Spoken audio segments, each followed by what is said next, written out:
দেখতে যতটা সুন্দর খেতে কিন্তু এর থেকেও বেশি সুন্দর। দেখুন বাইরেটা পুরো ক্রিস্পি আর ভেতরটা পুরো পুরে ভরা, দারুণ স্বাদের একটি রেসিপি। নমস্কার, পাপিয়াস কিচেনের একটি নতুন ভিডিওতে আপনাদের সকলকে স্বাগত জানাই।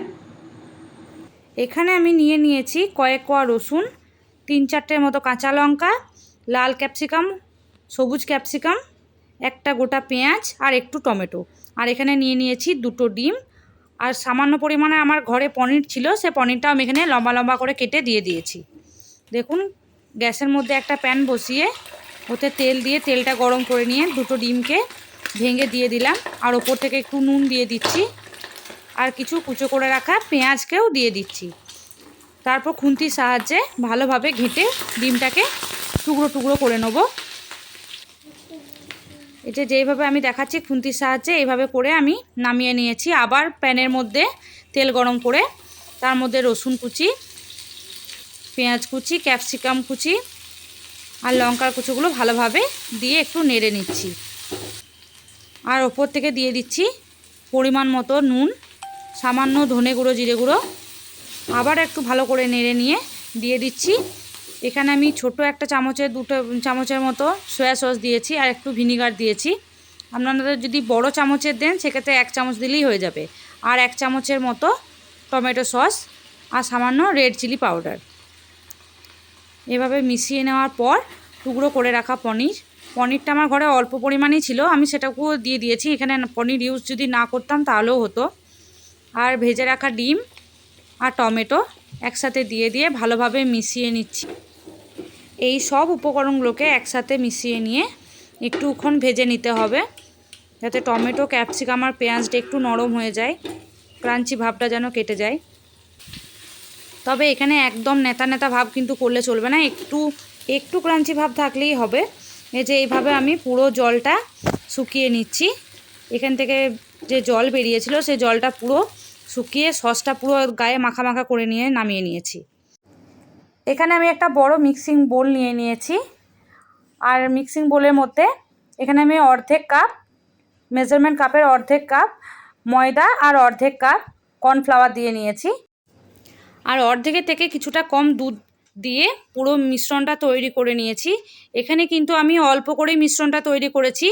এখানে আমার 4টের মতো হয়েছে, কিন্তু আপনারা যদি 2 থেকে 3 জনের জন্য বানাতে চান তাহলে কিন্তু বড় মেজারমেন্ট কাপের 1 কাপের মতো কর্নফ্লাওয়ার, 1 কাপের মতো ময়দা আর 1 কাপের মতো দুধ ইউজ করবেন। এই মাপটা যদি ঠিক রাখেন তাহলে কিন্তু আপনাদের স্টাফিংটা পুরো সুন্দর হয়ে যাবে। আমার এই টিপসগুলো যদি আপনারা ফলো করেন পুরো রেস্টুরেন্টের মতনই কিন্তু সুইস রোলটা তৈরি হয়ে যাবে। দেখুন এরকম পাতলাভাবেই আমাদেরকে ব্যাটারটা গুলে নিতে হবে। আবার গ্যাসের মধ্যে আমি ফ্রাই প্যান বসিয়ে দিয়ে গ্যাসটা কিন্তু হাই ফ্লেমে রাখতে হবে। আর একটু করে ব্যাটার দিয়ে বাকি ব্যাটারটা এভাবে একবার ঘুরিয়ে নিয়ে বাকি ব্যাটারটা আবার বাকি ব্যাটারের সাথে মিশিয়ে নিতে হবে। এই যে দেখুন, আর হয়ে গেলে কিন্তু ধারগুলো নিজেই ছেড়ে আসবে। গ্যাসটা কিন্তু একেবারেই কমানো যাবে না, চাইনিজ যে কোনো রান্নার ক্ষেত্রেই কিন্তু হাই ফ্লেমেই রান্না করতে হবে। এই যে দেখুন এইভাবে ভালোভাবে মিশিয়ে নিয়ে বাকি ব্যাটারটা এভাবে বাদ দিয়ে দিতে হবে, তাহলেই প্রত্যেকটা রোল কিন্তু একদম পারফেক্টভাবে তৈরি হবে। আরও একটা কথা, এইভাবে একটার পর একটা স্টাফিং করার পরে কিন্তু আপনারা কিছু ময়দা ছিটিয়ে দেবেন, যাতে একটার সাথে আরেকটা না চিটে যায়। আর যদি অনেকগুলো একসাথে বানান তাহলে একটা ভিজে কানি দিয়ে ঢেকে রাখবেন, যাতে ওপরটা শক্ত না হয়ে যায়। এরপর আমি পুরটা মাঝখানে দিয়ে 2 সাইডটা এইভাবে মুড়ে নেব। আর চিটে যাওয়ার জন্য এই যে কর্নফ্লাওয়ারের যে ব্যাটারটা গোলা ছিল সেই ব্যাটারটা একটু করে লাগিয়ে দেবো, নিয়ে এইভাবে পুরো রোলগুলো বানিয়ে নেব। এইভাবেই প্রত্যেকটা রোলকে আমি রেডি করে নেব। এইভাবে 2 সাইডগুলো একটু করে মুড়ে নিয়ে যেরকমভাবে আমি দেখাচ্ছি এরকমভাবে মুড়ে নেবেন, তাহলে দেখবেন এতটুকুও খুলেও যাবে না আর দেখতেও ভীষণ সুন্দর হবে। এই সুইস রোলটা কিন্তু অনেক দাম দিয়ে আমরা রেস্টুরেন্টে গিয়ে খেয়ে থাকি। বাড়িতে থাকা উপকরণ দিয়েই এইভাবে আপনারা খুব কম সময়ের মধ্যেই এটা বানিয়ে নিতে পারবেন, আর খুব অল্প খরচের মধ্যে এটা বানানো হয়ে যায়। তাই একবার হলেও বাড়িতে ট্রাই করুন, বাড়ির সকলকে বানিয়ে খাওয়ান। আশা করছি সকলের ভীষণ পছন্দ হবে। দেখুন এইভাবে আমি প্রত্যেকটাকে মুড়ে নিয়ে গোলা ব্যাটারের মধ্যে চুবিয়ে ব্রেড ক্রাম্বস মাখিয়ে তেলের মধ্যে ভেজে নেবো। ব্যাস, তাহলে আমাদের রেডি আজকের রেসিপি এগ পনির স্প্রিং রোল। দেখুন, আপনারা কিন্তু এইভাবে ব্যাটারের মধ্যে যদি না চুবিয়েও ভাজতে চান তাহলেও হবে, এইভাবে একবারে মুড়ে নিয়ে তেলের মধ্যে ভেজে নিতে পারেন। আমি এইভাবে একবার ব্যাটারের মধ্যে চুবিয়ে ব্রেড ক্রাম্বস মাখিয়ে নিয়ে তারপর ভেজেছি, এতে খেতে আরও বেশি সুন্দর হয়। আমাদের সব কাজ শেষ, এরপরে তেলে ভেজে গরম গরম খেয়ে দেখার পালা যে আজকের রেসিপিটা কেমন হলো। দেখুন, এইভাবে আমি তেলের মধ্যে দিয়ে দিচ্ছি, এখানে আমার 4টের মতো হয়েছে। তেলের মধ্যে কিন্তু একটু ডিপ ফ্রাই করে নিতে হবে যেন সুইচ রোলটা কোনো রকম কাঁচা না থেকে যায়। সকলের কাছে অনুরোধ, একবার হলেও বাড়িতে বানিয়ে দেখুন, খেতে অসম্ভব সুন্দর হয়।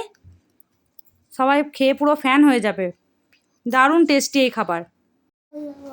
আর বাচ্চারা তো ভীষণই পছন্দ করে এরকম ধরনের রোল খেতে, তাই আপনারা চেষ্টা করুন এরকম ধরনের রোল বাড়িতেই বানিয়ে দিতে। আর আমার কে কোথা থেকে ভিডিও দেখছেন একটু কমেন্ট করে বলবেন।